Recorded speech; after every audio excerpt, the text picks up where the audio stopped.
In today's video, I'm going to teach you how to add charts in Glide. By the end, you'll know exactly how to place a chart into your app and make sure it's ready for your users. We'll keep things simple, clear, and focused so you can follow along in just a few minutes. Start by going to the Glide website and signing in. This ensures you're working inside your own workspace, with access to the projects and data you already have. Signing in also keeps every change safely saved to your account as you edit, so you won't lose progress. Once you're in, open the project you want to edit. From your dashboard, select the app where you want the chart to appear.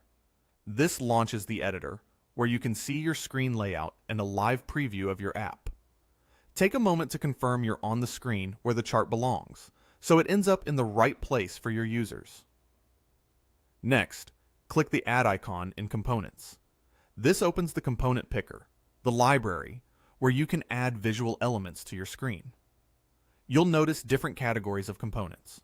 Charts are designed to help you quickly visualize patterns and summaries without leaving the app. Now, choose the type of chart you want to add. Pick the one that best represents your information.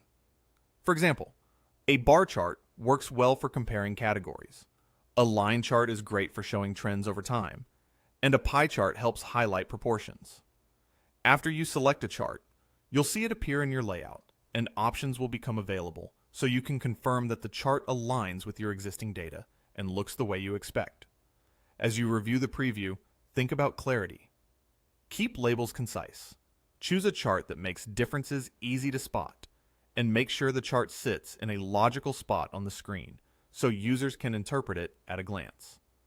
When you're satisfied with how your chart appears, go to the top right corner and click Publish. This step saves your work and pushes the latest version of the app to your users. If your app was already live, the update will replace the previous version. If it's your first time, this makes your changes available to anyone with access. Give it a moment to confirm the publish, and then you're done. Thanks for watching this step-by-step Glide tutorial. If you found this helpful, make sure to like the video, leave a comment below, and subscribe to the channel for more tutorials and walkthroughs. See you in the next video.